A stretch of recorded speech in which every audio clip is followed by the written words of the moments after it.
ياسين والقرآن الحكيم. السلام عليكم ورحمة الله تعالى وبركاته.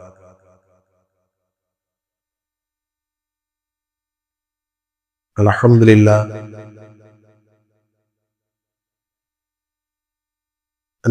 அன்பும் அனைத்திற்கும் உரிய அல்லாஹ்வின் நல்லடியார்களே, அருமை சகோதரர்களே, அல்லாஹ்வுடைய அளப்பெரும் கருணையினால் நாள்தோறும் ஒரு நபிமொழியை அறிந்து வருகின்றோம். அந்த அடிப்படையிலே இன்றைய தினம் ஆயத்துல் குர்சியை பற்றிய 5 வகையான சிறப்புகளை உங்களுக்கு நான் சொல்லியிருக்கிறேன். ஆயத்துல் குர்சி என்பது சூரத்துல் பக்ரா எனப்படும் 2வது சூறாவினுடைய 255வது வசனமாக இருக்கின்றது. உங்களுக்கு பல பேருக்கு தெரியும். இலகுவாக அதை கண்டுபிடிக்க வேண்டும் என்றால் 3வது ஜுசுவினுடைய 3வது வசனத்திலே அது இருக்கின்றது. இந்த ஆயத்துல் குர்சி என்பது பல்வேறு சிறப்புகளை உள்ளடக்கியது. அதில் முதலாவது சிறப்பு என்னவென்றால், குர்ஆனுடைய வசனங்களிலே ஆலம் ஆயத்தன் மினல் குர்ஆன், குர்ஆனுடைய வசனங்களில் மிகவும் கண்ணியத்திற்குரியதாக அந்தஸ்துக்குரியதாக இருக்கின்றது. இந்த ஆயத்துல் குர்சியினுடைய பல சிறப்புகளை அந்த ஆயத்தின் கீழே தஃசீர் ரூஹுல் பயானில் எழுதுகிறார்கள். அதில் 5 சிறப்புகள் மட்டும் உங்களுக்கு நான் சொல்கிறேன். முதலாவது சிறப்பு என்னவென்றால், குர்ஆனுடைய ஆயத்துக்களிலே மிக சிறந்த வசனமாக அது இருக்கின்றது. ஹஜ்ரத் ரசூலுல்லாஹி ஸல்லல்லாஹு அலைஹி வஸல்லம் சொன்னார்கள், இன்ன ஆலம் ஆயத்தின் ஃபில் குர்ஆன் ஆயத்துல் குர்சி. குர்ஆனுடைய வசனங்களிலே மிகவும் கண்ணியத்திற்குரிய அந்தஸ்துக்குரிய ஆயத் என்பது ஆயத்துல் குர்சியாக இருக்கின்றது. மன் கராஹா வாஸல்லாஹு மலக்கன் யக்துபு மின் அஸ்னாத்தி வ யம்ஹு மின் ஸய்யாத்திஹி இலல் கதி பின் தில்கஸா. யார் இந்த ஆயத்துல் குர்சியை ஓதுகிறாரோ அல்லாஹ் தஆலா அந்த நேரத்திலிருந்து அடுத்த நாள் அந்த நேரம் வருகின்ற வரை ஒரு நாளைக்கு அல்லாஹ் தஆலா விசேஷமாக ஒரு வாழவரை அல்லாஹ் தஆலா நியமனம் செய்கின்றால், அந்த வாழவர் அவருடைய நன்மைகளை பதிவு செய்கின்றார், அவருடைய பாவங்களை அழிக்கின்றார் என்பதாக பெருமானார் ஸல்லல்லாஹு அலைஹி வஸல்லம் சொன்னார். அதாவது அவருடைய நன்மைகள் மட்டும் பதிவு செய்யப்படுகிறது, அவருடைய பாவங்கள் அழிக்கப்படுகின்றது என்பதாக ஹஜ்ரத் ரசூலுல்லாஹி ஸல்லல்லாஹு அலைஹி வஸல்லம் சொன்னார்கள். அப்ப நம்முடைய வாழ்க்கையிலே நம்மை அறியாமல் ஏற்படுகின்ற பாவத்தை அழிக்கின்ற நன்மைகளை மட்டுமே பதிவு செய்யப்படுவதற்கு அது காரணமாக இருக்கிறது என்பதாக முதலாவது சிலர் எழுதுகிறார்கள். இதே மாதிரியான ஒரு ஹதீஸ் முஸ்லிம் ஷரீஃபினுடைய 810வது ஹதீஸாக வருகின்றது. உபய் இப்னு கஅப் ரலியல்லாஹு தஆலா அறிவிக்கிறார்கள், பெருமானார் ஸல்லல்லாஹு அலைஹி வஸல்லம் என்ன கேட்டாங்க, யா அபல் முந்திர், முந்திருடைய தந்தையே. அந்த காலத்துல அந்த பையனுடைய பேரை வச்சு பொண்ணுடைய பேரை வச்சு கூப்பிடக்கூடிய வளமை இருக்கு. அபுல் முந்திர் அவர்களே, ஐயோ ஆயத்தின் மின் கிதாபில்லாஹ், குர்ஆனிலே இருக்கின்ற ஆயத்திலே எது மிக உயர்ந்த வசனம் என்பதாக பெருமானிடத்திலே கேட்டார்கள். அப்போது நான் அல்லாஹும் ரசூலும் அறிந்தவர் என்பதாக நான் சொன்னேன். மறுபடிக்கு பெருமானார் ஸல்லல்லாஹு அலைஹி வஸல்லம் கேட்டார்கள், குர்ஆனுடைய வசனங்களிலே மிக உயர்ந்த வசனம் எது என்பதாக பெருமானிடத்திலே கேட்டார்கள். நான் அல்லாஹு லா இலாஹ இல்லல்லாஹுல் ஹய்யுல் கய்யூம் என்று ஆரம்பிக்கப்படுகின்ற அந்த வசனம் என்பதாக நான் சொன்னேன். பெருமானார் ஸல்லல்லாஹு அலைஹி வஸல்லம் அவர்கள் என்னுடைய நெஞ்சிலே தட்டி கொடுத்து சொன்னார்கள், வல்லாஹி லயஹ்னிக்கல் இல்ம் யா அபல் முந்திர் அவர்களே, அல்லாஹு தஆலா உங்களுடைய கல்விக்காக வேண்டி உங்களுக்கு நல்வாழ்த்துக்கள் உண்டாகட்டுவதாக சொன்னார். உங்களுக்கு நல்ல வாழ்த்துக்கள் உண்டாகட்டும், அல்லாஹ்வுடைய புறத்தில் நல்வாழ்த்துக்கள், நல்ல அருட்கள் உங்களுக்கு கிடைக்கட்டும் என்பதாக ஹஜ்ரத் ரசூலுல்லாஹி ஸல்லல்லாஹு அலைஹி வஸல்லம் வாசித்தார். குர்ஆனுடைய வசனங்களிலே மிக உயர்ந்த கண்ணியத்துக்குரிய வசனமாக இது கருதப்படுகிறது என்பதாக அறிஞர்கள் மக்கள் எழுதுகிறார்கள். இது ஏன் வந்துவிட்டு கண்ணியத்துக்குரியதாக கருதப்படுகிறது என்பதற்கு அந்த தஃசீர் ரூஹுல் பயானிலே 2 காரணம் எழுதுகிறார்கள். முதல் காரணம் எழுதுகிறாங்க, அல்லாஹ்வுடைய தௌஹீத் ஏகத்துவத்தை பறைசாற்றுகின்ற போற்றுகின்ற எழுத்துக்கள் என்ற சூரத்துல் இஹ்லாஸிலே 15 எழுத்துக்களை கொண்டு அல்லாஹ் தஆலா கூறுகிறார், குல் ஹுவல்லாஹு அஹத் அல்லாஹு ஸமத். அல்லாஹ் தஆலா 15 எழுத்துக்களிலே அல்லாஹ் தஆலா தன்னுடைய தௌஹீதை கூறுகின்றார், ஏகத்துவத்தை கூறுகின்றார். ஆனால் இந்த ஆயத்தில் குர்சியிலே அல்லாஹ் தஆலா 50 எழுத்துக்களை கொண்டு தன்னுடைய ஏகத்துவத்தை கூறுகின்றார். முதலாவது சிறப்பு எழுதுறாங்க. இரண்டாவது சிறப்பு எழுதுறாங்க, அல்லாஹ் தஆலா தன்னுடைய தௌஹீதை ஏகத்துவத்தை ரகசியமாகவும் பகிரங்கமாகவும் 17 வார்த்தைகளை கொண்டு அல்லாஹ் இங்கே கூறுகிறார். அல்லாஹ் என்ற வார்த்தை, அதே மாதிரி லா தாஹுதுஹு, லவீரமாக சொல்லுவார்கள், மறைமுகமாக சொல்லுங்கள். லா தாஹுதுஹு வலா யஊதுஹு சொல்றோம் இல்லையா?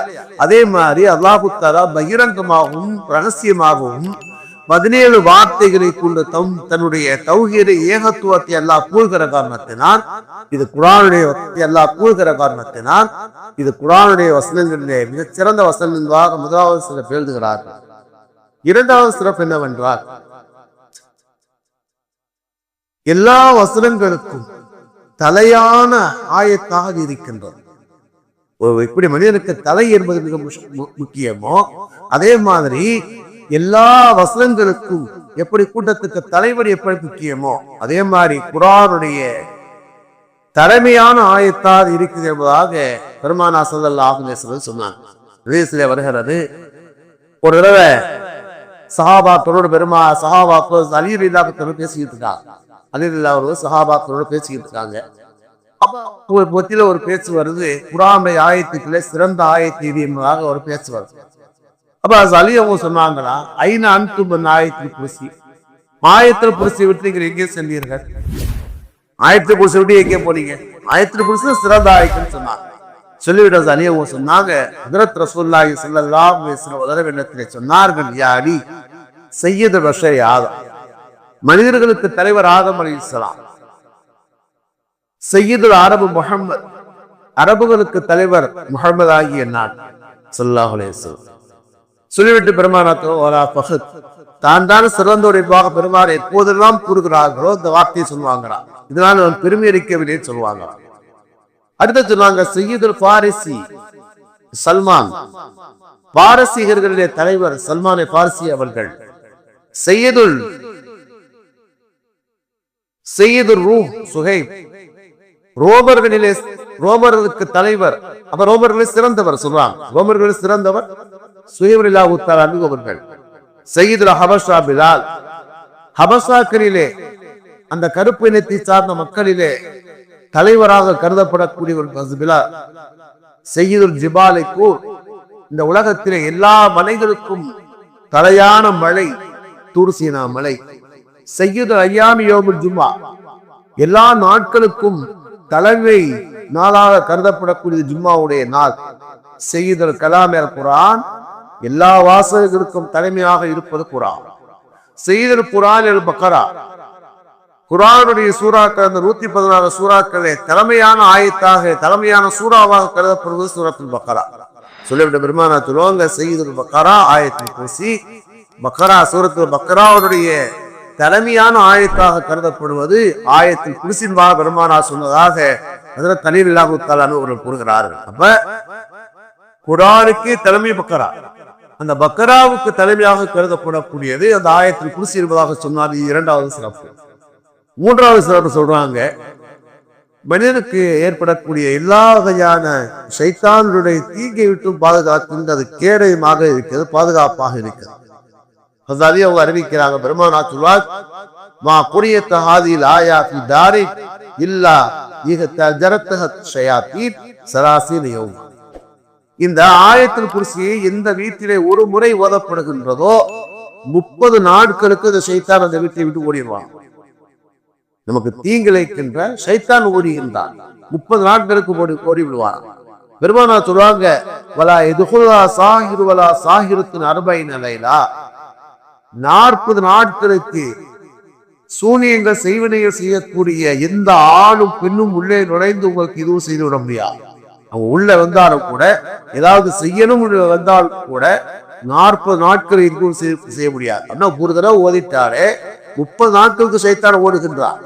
40 நாட்களுக்கு எந்த மந்திரவாதிகள் வந்து எந்த தீங்கு இழைக்க முடியாது. சொல்லிவிட்டு சொன்னாங்க, பெருமானா சொன்னாங்க, அல்லிம்கா வலதக்க வகுலக்க வஜீரானக்க சொன்னா பெருமானா சொல்லுவாங்க. எனவே இந்த ஆயத்தை என்ன செய்ய, உடைய பிள்ளைகளுக்கும் உங்களுடைய குடும்பத்தினருக்கும் உடைய அண்டை வீட்டாருக்கும் கற்றுக்கொள்வது என்பதாக ஹஜ்ரத் ரசூலுல்லாஹி ஸல்லல்லாஹு அலைஹி வஸல்லம் சொன்னாங்க. அதனால என்ன செய்யணும்னா, இது பாதுகாப்பை வழங்கக்கூடிய ஆயத்தின்பாக எழுதுகின்றார்கள்.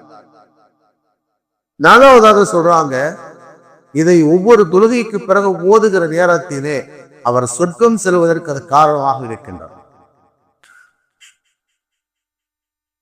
அறிவிக்கிறார்கள், பெருமானா சொல்றாங்க, மன் கரா ஆயத்துல் குர்சி ஃபீ துபரி குல்லி ஸலாத்தி மக்தூபா லம் யம்னஹு மின் துஹூரில் ஜன்னah இல்லல் மௌத். ஒவ்வொரு ஃபர்துடைய தொழுகைக்கு பிறகும் யார் இதை ஆயத்துல் குர்சி ஓதி வருகின்றாரோ அவர் சொர்க்கம் நுழைவதற்கு மௌத்தை தவிர தடை எதுவும் இல்லை என்று பெருமானா சொன்னாங்க. அவர் சொர்க்கம் செல்வதற்கு மௌத்தை தவிர தடை இல்லை என்றா என்ன அர்த்தம் இல்லைன்னா, அவர் மௌத்தாகி விட்டால் நேரடியாக எல்லா வகையான தடைகளையும் நீக்கி கொண்டு அவர் சொர்க்கம் செல்லக்கூடிய பாக்கியத்தை பெறுவதாக ஹஜ்ரத் ரசூலுல்லாஹி ஸல்லல்லாஹு அலைஹி வஸல்லம் சொன்னாங்க. சிறப்பு என்னவென்றால், இரவிலே நாம் உறங்குகிற நேரத்தில் ஆயத்துல் குர்சி ஓதிவிட்டு உறங்க வேண்டும். பெருமானாருடைய சுன்னத் அது. அப்படி உறங்கினால் எல்லா வகையான கெடுதிகளையும் ஆபத்துகளையும் பாதுகாப்பு ஏற்படுகின்றது. அறிவிக்கிறாங்க, பெருமானா சொல்லுவாங்க, மன் கராஹா இது அகத பகுஜாபு ஆமல உல்லாலா நஃப்ஸிஹி வ ஜாரிஹி வ ஜாரி ஜாரிஹி அபியாக்க ஹவுலு. யார் இந்த ஆயத்துல் குர்சியை ஓதிவிட்டு இரவிலே உறங்குகின்றாரோ அவரை அல்லாஹு தஆலா பாதுகாக்கின்றார். அவருடைய அண்டை வீடுவாக சொல்லக்கூடிய அண்டை வீடு, அதுக்கு அடுத்த அண்டை வீடு என்பதா என்று சுத்தி இருக்கிற எல்லா வீட்டையும் அல்லாஹு தஆலா பாதுகாப்பதாக ஹஜ்ரத் ரசூலுல்லாஹி ஸல்லல்லாஹு அலைஹி வஸல்லம் சொன்னார். திருடர்கள் எல்லா வகையான ஆபத்துகளை விட்டு அல்லாஹு தஆலா பாதுகாக்கிறான். இன்னும் சொல்ல போனால் ஷைத்தானை விட்டு அல்லாஹு தஆலா பாதுகாப்பார். ஒரு வரலாற்று செய்தி வருகிறது, அபூ ஹுரைரா அறிவிக்கிறாங்க. சுருக்கமா சொல்லிடுறேன். பெருமானார் ஸல்லல்லாஹு அலைஹி வஸல்லம் இடத்திலே சதக்காவுடைய பேரித்தகதிகள் நிறைய வந்துருச்சு. சதக்காவுடைய பேரித்தகதிகள் பொருட்கள்லாம் வந்துருச்சு. அதை பாதுகாப்பதற்காக வீடியோ அபூ ஹுரைராவை நியமனம் பண்ணியிருந்தாங்க. ஒரு இடத்துல வச்சு அபூ ஹுரைரா நியமனம் பண்ணியிருந்தாங்க. இதை நீங்க பாதுகாத்த கொள்வாங்க, இரவிலே பாதுகாத்த கொள்வாங்க. இந்த ரசூல் சொன்னோன்னு அன்னைக்கு பார்த்தீங்கன்னா அவர் பாதுகாத்துக் கொண்டிருக்கிறார். இரவு காவல் புரிகிறார், சதக்காவுடைய பொருட்களை பாதுகாத்துக் கொண்டிருக்கிறார். அப்ப பார்த்தீங்கன்னா ஒரு வயசான ஒருத்தர் உள்ள வர்றாரு. வந்து என்ன செய்யறாங்க, பொருட்களை எடுக்க ஈம பிடிச்சிட்டாங்க. பிடிச்ச உடனே அவர் என்ன செய்யறாரு, கெஞ்சுறார். ஆனா ஃபக்கீரும் யாரு, நான் ஏழையா இருக்கேன், பெரிய குடும்பத்தை சார்ந்தவன், எனக்கு வேற வழி இல்லை, நான் பெரிய குடும்பத்தை சார்ந்தவன், ஏழையா இருக்கு, எனக்கு நீங்க உதவி செய்ய, என்னை விட்டுருங்க என்பதாக சொன்னோன்னு அவர் கெஞ்சுறாரு, விட்டுட்டார். வரா காலையில் பெருமானார் சந்தோஷத்துல வந்து சொல்லுவாங்க. அப்ப பெருமானார் சொன்னாங்க, அவர் இன்னைக்கு வருவாரு, அவரை இன்னைக்கு விட்டுறாதேவா. அப்ப 2வது நாள் அதே மாதிரி வருவார். 2வது அந்த ஒன்னு என்ன செய்வாங்க, அவரை பிடிச்சிருவாங்க, அபூ ஹுரைரா பிடிச்சிருவாங்க, அவர் கெஞ்சுவாரு, விட்டுருவாங்க. பெருமானார் சொல்லுவாங்க, இன்னைக்கு வருவாரு, விட்டாத கட்டாயம் பிடிச்சு கொள்வாங்க, எடுத்து ஒப்பட செஞ்சுருவாங்க. 3வது நாள் செய்வார், அவர் வருவார், அந்த கிழமை வருவார், அந்த பிடிச்சிருவாங்க. இன்னைக்கு நான் விடவே மாட்டேன், நான் பெருமானாரிடத்துல போய் உன்னை சமர்ப்பிக்காமல் கொண்டு போகாமல் விட மாட்டேன் வாங்க. அவதான் சொன்னார் அப்படின்னா, உனக்கு ஒரு கல்வியை நான் கற்று தருகிறேன், என்னை விட்டு விடுகிறாய் என்பதா. ஒரு கல்வியை கற்றுத்தந்தா விட்டு விடுகிறாய். அபூ ஹுரைரா கல்வியின் மீது பேராசை உள்ளோம், அப்பனா உன்னை விடுறேன்னு சொல்லிட்டார். என்ன அவதான் சொன்னாங்க, நீ இந்த ஆயத்துல் குர்சியை ஓதிவிட்டால் நான் வரமாட்டேன்னு சொன்னாங்க. அந்த கிழமை என்ன சொல்ற, நீ ஆயத்துல் குர்சியை ஓதிரு, நான் வரமாட்டேன் வாங்க. அப்ப சரி, நிலையில சிறா விட்டார். பெருமானார் ஸல்லல்லாஹு அலைஹி வஸல்லம் வந்து சொல்லுவாங்க, சொன்ன உடனே பெருமானாக்குவாங்க சத்தக்கல் ஹபீஸ்ன்னு சொன்னாங்க. என்ன அப்படின்னா அவன் கெட்டவன், ஆனால் சொன்ன விஷயம் உண்மை சொன்னாங்க. சொல்லிவிட்டுதான் சொன்னாங்க யார் தெரியுமா, வந்த இப்லீஸ் சொன்னாங்க. வந்தவ இப்லீஸ் என்னன்னா என்ன சொல்லுவா அப்படின்னா, அவன் கெட்டவன் நல்ல செய்தி சொல்லுங்க. என்னன்னா ஆயத்தில் குர்சியில் ஓதிவிட்டால் ஜெயித்தாலும் வரமாட்டார். இந்த திருடர்கள் என்ன செய்யக்கூடிய பொருட்களை அபகரித்து வர முடியாது, உங்களுக்கு உயிர் சேதத்தை ஏற்படுத்த முடியாது. என்ன செய்யறான், இப்லீஸாலே கற்றுக் கொடுத்துட்டு போயிட்டான். நம்ம அப்படிப்பட்ட ஒரு உயர்ந்த வசனமாக அது ஆயத்து குர்சி இருக்கிறதுனால நம்முடைய வாழ்க்கையில் என்ன செய்யணும், எப்போதுமே ஒரு தொழுகைக்கு பிறகும் போத வேண்டும். குறிப்பாக இரவிலே உறங்குற நேரத்தில் அந்த ஆயத்து குர்சி போதக்கூடிய வளவை நான் உண்டாக்கி கொள்ள வேண்டும். அல்லாஹ் கேட்டதை கண்டுபிடிக்க நல்ல نشهد أن لا إله إلا أنت نستغفرك ونتوب إليك. آمين. سبحان ربك رب العزة عما يصفون وسلام على المرسلين والحمد لله رب العالمين.